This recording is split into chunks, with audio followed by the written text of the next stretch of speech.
Iran के साथ चल रही अमेरिका इजराइल साझा जंग की गूंज आज भारतीय संसद में सुनाई पड़ सकती है।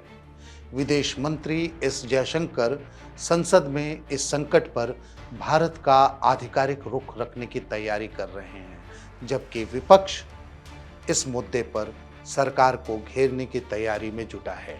अभी तक की रणनीति में यह बात दिख रही है कि केंद्र सरकार इस संवेदनशील मामले पर बेहद सावधानी और संयम के साथ बयान जारी कर रही है। सरकार के मंत्री और नेता भी इस मामले में नाप तौल कर बोल रहे हैं। ऐसे में खबर है कि विदेश मंत्री एस जयशंकर राज्यसभा में सुबह 11 बजे और लोकसभा में दोपहर 12 बजे अपना बयान देंगे।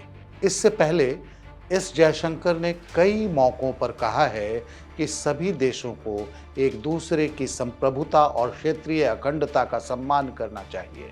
बातचीत के जरिए मौजूदा हालात का समाधान निकालना जरूरी है।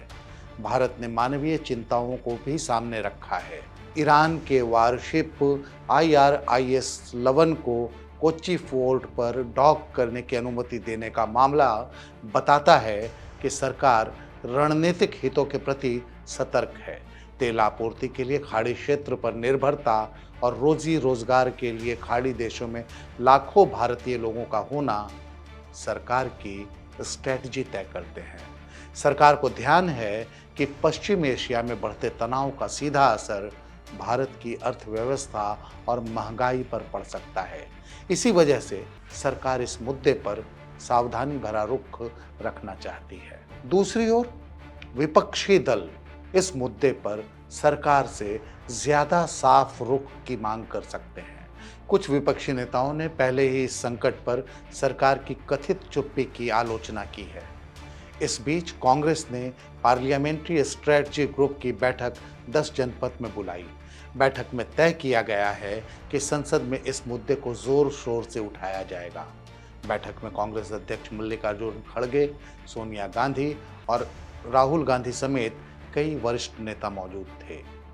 बैठक के बाद कांग्रेस सांसद नसीर हुसैन ने बताया कि पार्टी संसद में कई राष्ट्रीय और अंतर्राष्ट्रीय मुद्दे उठाएगी।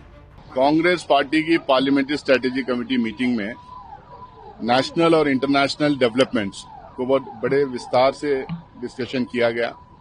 उसके सारे पहलुओं पे चर्चा हुई और हम लोगों ने डिसाइड किया कि ये जो बजट सेशन का दूसरा पार्ट है, इसमें जो खासकर इंटरनेशनल डेवलपमेंट है, जो वेस्ट एशिया में जो क्राइसिस क्रिएट हुई है और इसके जो इम्प्लीकेशंस हैं वर्ल्ड वाइड, और उससे हमारी फॉरेन पॉलिसी, हमारा पॉलिटिकल स्टैंड क्या रहेगा, और साथ में हमारे इंटरनेशनल ट्रेड पे हमें और एनर्जी पे क्या उसका असर रहेगा, इम्प्लीकेशंस क्या रहेंगे, इस इश्यूज को हम चाहते हैं कि रेज करें हम तो पार्लियामेंट के अंदर। इंडो यूएस डील जो हुआ है, जो इंटरिम डील है, उससे हमारे किसानों पे क्या असर पड़ेगा, हमारे एग्रीकल्चरल इकोनॉमी पे क्या असर पड़ेगा, इस इश्यू को लेकर हम डिस्कशन चाहते हैं, इस इश्यू को हम रेज करना चाहते हैं। इसके साथ में जो फिस्कल क्राइसिस है, खासकर जो फिस्कल क्राइसिस है, फिस्कल सेंट्रलाइजेशन है, इसको लेके हम इश्यूज को वहां पे डिस्कस करेंगे। लद्दाख के ऊपर जो पॉलिटिकल स्टैंड सरकार का रहा है, पहले एक प्रॉमिस कुछ और किया था, अब कुछ और कह रहे हैं, उसको लेके हम लोग चाहते हैं कि डिस्कशन हो। जम्मू एंड कश्मीर का जो स्टेटूट का मसला है, वो अभी वैसा ही पड़ा हुआ है मसला, उसके ऊपर कोई बातचीत नहीं हो रही, उनको स्टेटूट नहीं दिया जा रहा है, उसके ऊपर हम लोग डिस्कस करना चाहते हैं। और साथ में ये जो ग्रीन ट्रिब्यूनल की तरफ से जो ग्रेट निकोबार प्रोजेक्ट को जो परमिशन दिए गए हैं, इसको लेके जो एनवायरमेंटल क्राइसिस होगा, जो इश्यूज होंगे, उसके ऊपर हम डिस्कशन करना चाहते हैं। अर्बन गवर्नेंस को लेके, खासकर इंदौर और अहमदाबाद में जो हादसे हुए हैं, उसको लेके डिस्कशन करना चाहते हैं।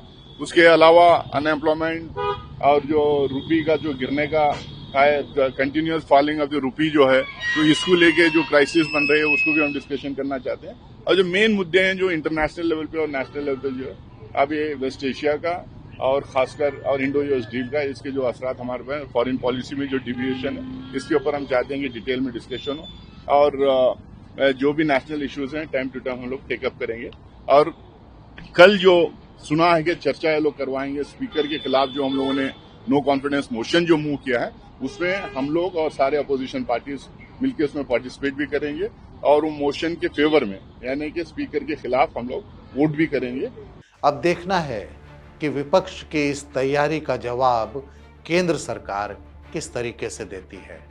वैसे आदर्श स्थिति तो यह होती कि पश्चिम एशिया में जारी संकट को लेकर संसद में पक्ष और विपक्ष मिलकर विचार मंथन करें, देखें कि इस संकट का असर भारत पर क्या पड़ेगा और तय करें कि उस स्थिति से कैसे निपटा जाए। इस खबर में फिलहाल इतना ही।